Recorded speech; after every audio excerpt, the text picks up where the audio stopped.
We need to talk about our partnership. You're a boss. I'm just trying to bring it out. If you don't set the tone, she's just gonna keep on walking all over you. I was trying to be someone different. The BSU, the protests, all people see are my mistakes. Never ever let anyone try to change you. Serving up a look. Can't believe you're going back so soon. Dancing in a drop. Well, babe, you know I can't sit still for too long. When is it my time to feel valued? I wish to create a legacy where we are represented. I think it's time you take the gloves off, babe. Right, Carlton? Carlton! You need to watch your mouth. Maybe I am on the wrong team. We can't be friends anymore. We can't do this to you. Fight for your principles. I have anxiety trying to fit into this goddamn Bel-Air bubble. We all need to step up.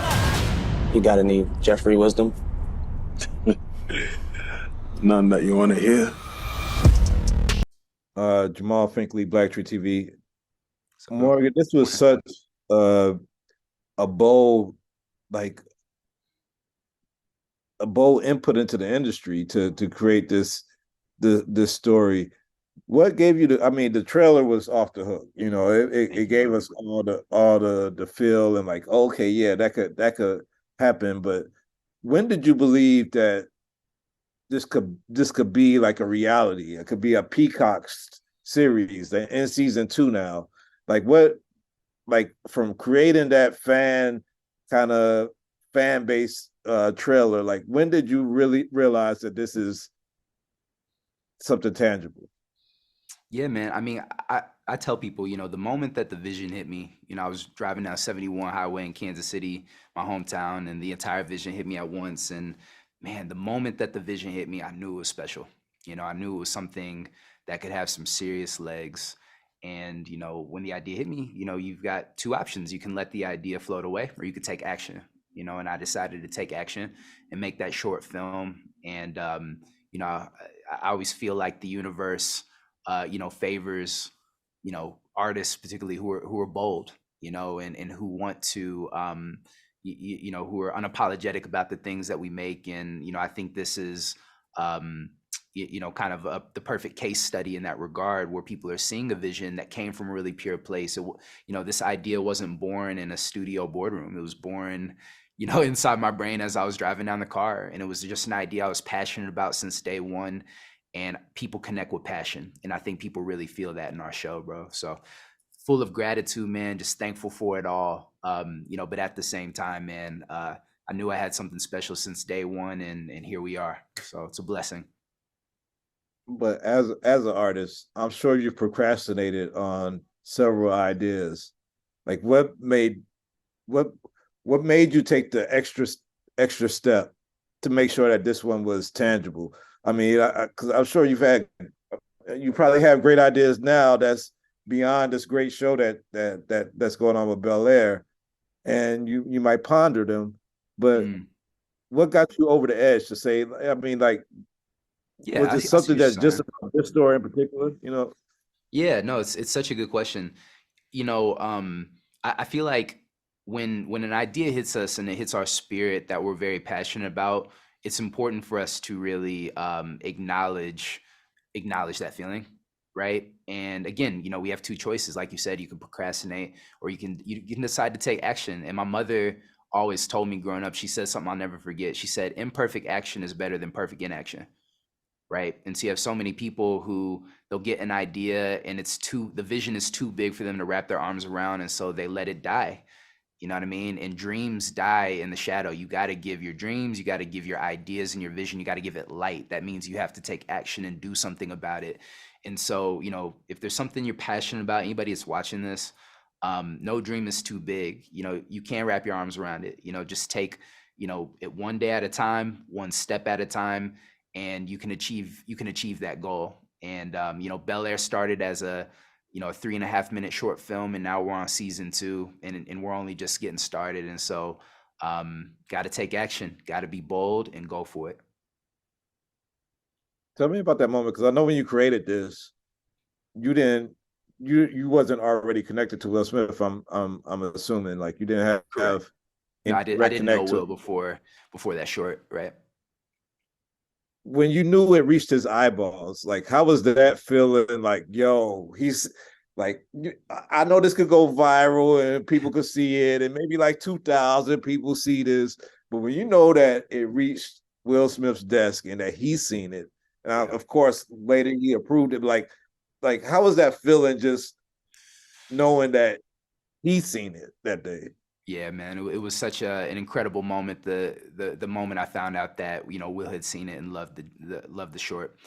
In fact, Westbrook reached out less than 24 hours from when we dropped it, and they were Will was one of the first people to see it because Westbrook has this incredible social media arm, and so they're always scouring the internet and they're really up on what's going on. And so his team flagged it very early. They sent it to him on the set of Bad Boys 3, and as the story goes, as they tell me, he sprinted out of his trailer like, yo, y'all see that? Like, yo, tap in with bro. And so I got an email within 24 hours. I was in Calabasas the next day.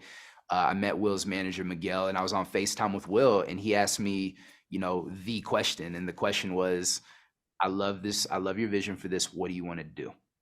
And I always feel like in all of our lives, they're kind of these defining moments, that can change everything. And I was ready to pitch him my vision to adapt my short film into a 1-hour drama. And here we are several years later on season 2 of Bel-Air. So again, just full of gratitude. It's such a blessing. I never take any of this for granted. And I recognize the position I'm in, and just want to use my platform for good and to tell these stories to inspire people, bro. So I'm so jealous in a non-negative way and appreciative of that. Like just to like I can't even imagine like that moment and getting that call and having that meeting and having FaceTime and knowing. Yes, you can, bro. It's in you. You know what I mean? Just know that, bro.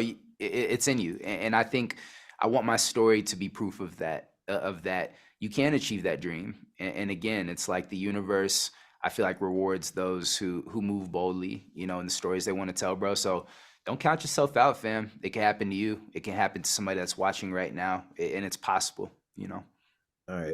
And last question. I know you already had your cast for your short 3-minute. But how grateful were you when you seen all these characters come in, Jabari, Cassandra Freeman, like all these characters fill out this story that have like their own texture and everything else. Like how did that feel just to see the production become the production with this new talent and everything else? Yeah, it's such a great feeling, and from the start when we were in pre-production and, in the development phase of the project, we all knew that, man, this casting has to be perfect. And I can confidently say, man, I feel we've got the best cast on TV. Everybody has done such a phenomenal job, from young Jabari, Cassandra Freeman, Adrian Holmes, Coco Jones, Kira Akbar, Ali Sholaton, Jimmy Abendol. Just like the entire cast is just so phenomenal, bro. And so it's been a beautiful experience. And since day one on the pilot, I told each of them, and, as we were preparing for the pilot, I want you to each bring your own unique superpower to these roles. I don't want you to dim your light. I don't want you to be, someone you're not. Bring your flavor and your texture to these roles, and that is going to be the most authentic version of them. And that's what we were looking for in the casting process, were actors who felt like these reimagined characters that we all know and love, and just bring your superpower to it. So when you see young Jabari, portraying Will and his swagger, and that's Jabari, and that's what we want, and I think that's what that really drives performance to connect with viewers. So. Well, look, I'm a fan of yours. I've been a fan since that trailer dropped. Thank you, bro. I think I might have seen it before Westbrook, because I was like early on. You were on it?